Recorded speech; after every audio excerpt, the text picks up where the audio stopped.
Meu nome é Márcia Pinho, eu sou otorrinolaringologista, trabalho na área de laringologia e voz no Rio de Janeiro. E o nosso assunto aqui será o refluxo, a voz e a alimentação. Vamos conceituar refluxo. Refluxo é o retorno do conteúdo gástrico, seja ele líquido ou gasoso, através do esôfago, podendo alcançar até mesmo as vias respiratórias altas, como a garganta, causando irritação e inflamação crônica dessas mucosas. Conceitualmente, o refluxo se divide em dois tipos diferentes.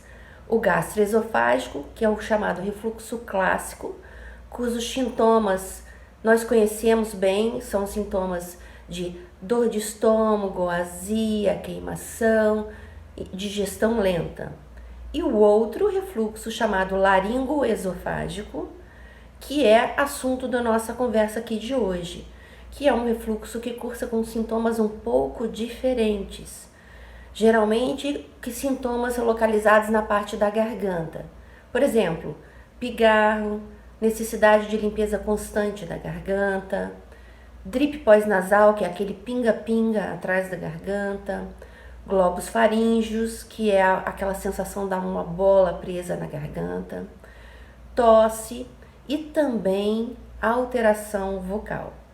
A gente vê pacientes roucos, com fadiga vocal, com quebras fonatórias por conta de refluxo. Na verdade, a associação de refluxo com problemas da voz é muito comum. Cerca de 50% dos pacientes que têm rouquidão têm o refluxo como diagnóstico principal ou como um fator contribuinte de uma rouquidão de outra origem. Então é um assunto muito importante para nós falarmos aqui hoje. E é importante que o paciente entenda a diferença do refluxo gastroesofágico para o refluxo laringofaríngeo, porque 70% dos pacientes com refluxo na garganta não vão apresentar nenhum sintoma baixo, nenhum sintoma de estômago. E é importante que se saiba que sim, se pode ter todo o refluxo sem ter uma azia, uma queimação, uma gastrite. Isso é importante porque, uma vez que o paciente entenda isso, vai ser muito mais fácil para ele cumprir o tratamento prescrito, porque é mais fácil cumprir uma coisa que você aceita e compreende. Ora, como se faz o diagnóstico de refluxo? A primeira coisa é uma laringoscopia, que é o exame da laringe. O aspecto observado pelo médico é de uma laringite irritativa, de uma laringe que apresenta um pouco de edema e hiperemia, ou seja, um pouco de inchaço e um pouco de vermelhidão. A questão é que esse aspecto não é exclusivo do refluxo. Existem outros tipos de laringite irritativa com aspecto muito parecido, por outros motivos, como por exemplo, alergias, sinusite, rinite e até mesmo para aquele paciente que faz um abuso vocal muito grande. Então, para fazer esse diagnóstico, nós temos que juntar essas informações da laringoscopia com uma história clínica bem colhida. O que a gente vai ter que entender? Os sintomas que esse paciente queixa, que são os que eu já acabei de falar, e os seus hábitos alimentares, seu estilo de vida. Se tudo isso for coincidente, a gente firma então uma hipótese diagnóstica de refluxo laringofaríngeo e parte para o tratamento. O tratamento, em geral, gira em torno dos remédios inibidores de bomba de próton. São os nossos conhecidos prazóis, vários tipos diferentes no mercado. E o paciente pode virar para a gente e perguntar: mas e a endoscopia digestiva alta? Eu não posso fazer uma endoscopia do meu estômago e saber se eu tenho refluxo? Na verdade, esse tipo de exame não é próprio para o diagnóstico do refluxo extraesofágico, que é esse que nós estamos tratando. Por quê?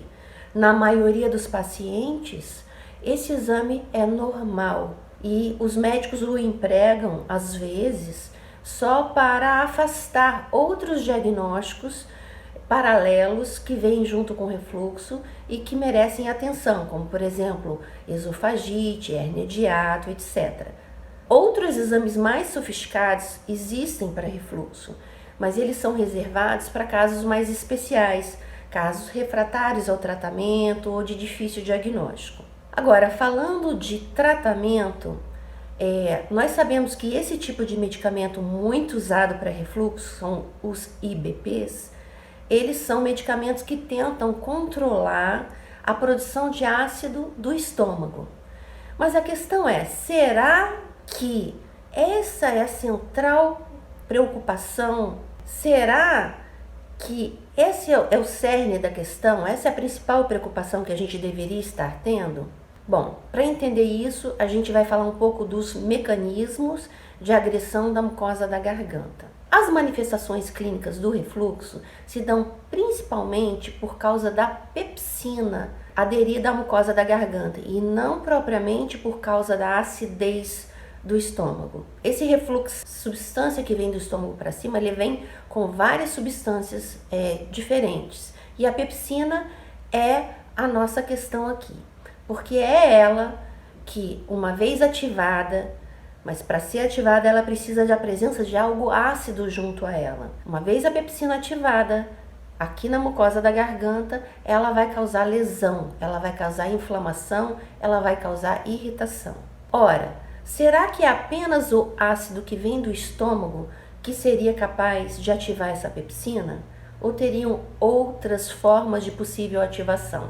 Bom, considerando a ideia de que a pepsina aderida ao tecido da laringe pode ser ativada não somente pelo líquido do estômago, pelo ácido do estômago, como inclusive por fontes exógenas de acidez, como os contidos nas bebidas e nas comidas, em 2011, a doutora Jamie Kaufman fez um trabalho muito interessante. Por quê? Ela mensurou o pH na maioria das comidas mais comuns. Arregimentou um grupo de pacientes diagnosticados com refluxo que não estavam respondendo bem ao tratamento clínico comum e administrou para esses pacientes uma dieta muito rigorosa, restritiva em relação a alimentos baixos. Eles não poderiam ingerir nenhum alimento abaixo do pH 5 por 2 semanas. Lembrando que o pH, quanto mais baixo, mais ácido, e quanto mais alto, mais básico. Então, eles não poderiam ingerir nada abaixo do pH 5. E o que foi observado? Que muitos destes pacientes tiveram excelentes benefícios com essa dieta baixa em ácidos. Na verdade, 95% dos pacientes melhoraram substancialmente suas queixas. E grande parte deles também melhoraram um aspecto na laringoscopia. Ora, fica então a ideia de que nós deveríamos trabalhar para restringir a acidez não somente do estômago, mas também dos alimentos ingeridos, pois ambos podem causar a ativação da pepsina e a irritação da garganta. É claro que mais estudos precisam ser feitos para que nós entendamos esses mecanismos, mas definitivamente há um potencial papel da dieta baixa em ácidos para o tratamento do refluxo laringofaríngeo. E aí vem aquela pergunta, mas qual é o pH dos nossos alimentos? Será que a gente realmente ingere no nosso dia a dia muita coisa ácida? A verdade é que nós não sabemos o que comemos. Hoje, quase todos os alimentos engarrafados, enlatados, têm pH abaixo de 4. Para quê? Para impedir o desenvolvimento das bactérias e prolongar o tempo de conservação na prateleira. São os nossos alimentos industrializados. Ora, pH abaixo de 4 é o pH igual ao pH dentro do estômago das pessoas. É muito ácido. E é isso que a gente encontra nos alimentos industrializados. Então, por quê? Por que será que um número tão grande de pacientes não responde bem ao tratamento de refluxo? Eu vou responder por causa da vida moderna. Talvez essa epidemia contemporânea de refluxo esteja relacionada a uma dieta muito ácida que nós temos tido nas últimas décadas. Hoje em dia, o ritmo de vida, os hábitos alimentares são incompatíveis com a saúde geral, quanto mais da saúde digestiva das pessoas. Lembrando que tem aquele dito popular que somos o que comemos. Ora, a gente tem que prestar mais atenção nessa situação.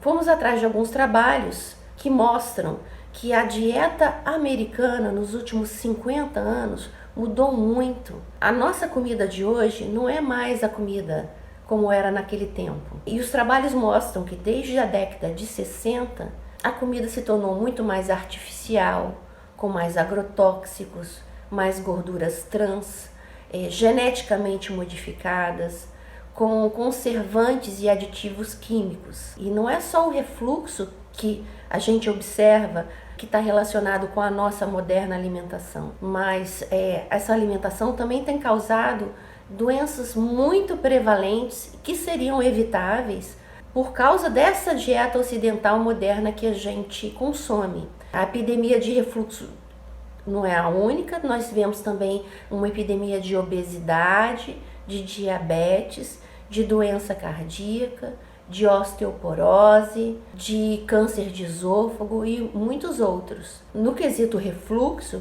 a gente tem que observar principalmente esta questão do aumento da acidez dos alimentos. Na verdade, se nós formos ver, até comida de bebê, aquela comida industrializada que nós damos para os nossos bebês, é muito acidificada. Se você for medir uma comidinha dessa, o pH gira em torno de 4,3, enquanto um pH de uma fruta, uma bananinha amassada, por exemplo, em torno de 5,7. Se você for olhar as embalagens, você vai ver escrito lá um monte de coisas que a gente não entende, mas que são acidulantes. Vem lá, ácido ascórbico, ácido cítrico, ácido fosfórico, ácido acético.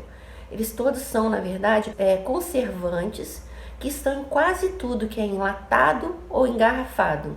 Às vezes vem até disfarçado, como na embalagem enriquecido em vitamina C e tal. Na verdade, tudo isso é a adição de conservantes.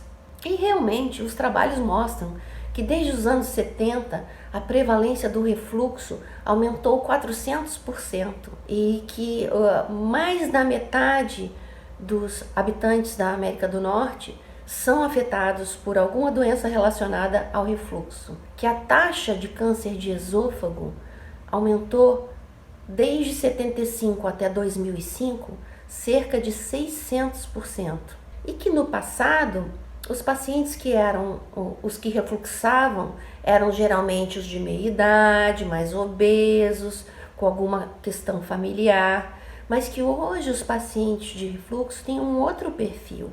Eles estão cada vez mais jovens, tendo cada vez mais refluxo e cada vez mais refluxo mais severo. Em conclusão, a questão central do problema, então, não é propriamente o ácido em si, mas a pepsina. A pepsina, que é aderida à garganta, que pode ser ativada por fontes de ácido do estômago ou externas vindas dos alimentos. Por que observamos tantas falhas terapêuticas no tratamento medicamentoso? Porque não basta apenas tentar controlar a acidez vinda do estômago, mas deveríamos dar atenção também aos alimentos ingeridos que são ácidos. Para o futuro, mais estudos devem ser feitos, inclusive estudos que visem entender e reforçar os fatores de proteção da mucosa da garganta, de forma que se arranjássemos um tratamento que protegesse a mucosa da garganta, isso melhoraria a agressão pela pepsina e pelas coisas ácidas vindas, tanto de fontes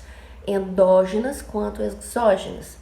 Talvez esse seja o futuro do tratamento do refluxo. Conseguirmos algo que proteja a mucosa da garganta. Mas, até lá, parece bastante razoável que os pacientes com refluxo sejam beneficiados com uma dieta pobre em ácidos. Para isso, exige-se mudança de hábitos, mudança de alimentação. O controle do refluxo por si só já pode ser dado com mudanças de hábitos, e se o paciente tem um refluxo um pouco mais grave, ele pode ao menos diminuir a necessidade de dose e de tempo de tratamento com os remédios, se for bastante aderente à dieta. As orientações que nós geralmente damos são perda de peso, parar de fumar e não deitar após a refeição.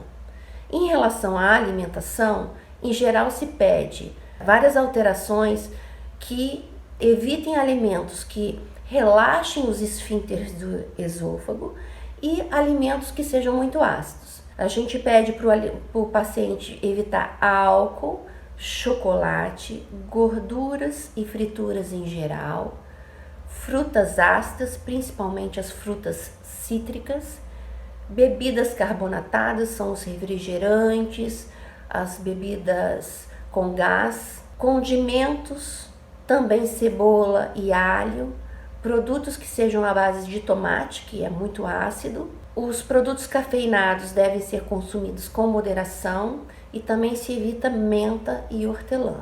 Quando a gente já está pensando mais na dieta sem ácidos, com baixo teor de ácido, a gente solicita que o paciente perceba que não deve ingerir nada ácido e existem tabelas que nos informam o pH de cada alimento.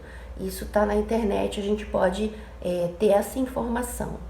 Aconselhamos a excluir toda a fast food, eliminar alimentos com ingredientes desconhecidos, cujos rótulos têm aqueles conservantes todos com nomes muito difíceis de compreender. Com certeza é muita química e não é benéfico para a saúde.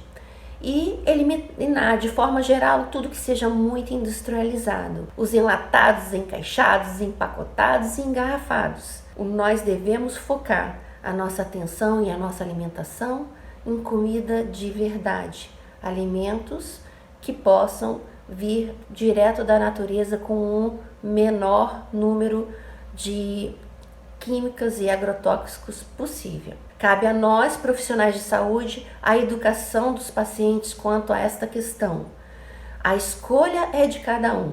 Se ele quer aderir e fazer essa dieta e mudar de vida e tentar mexer no cerne da questão, ou se prefere ter a ilusão de que um comprimidinho vai resolver o problema dele e que assim ele poderá comer de um tudo. Na verdade, estamos aqui para orientar a melhora de qualidade de vida de cada um.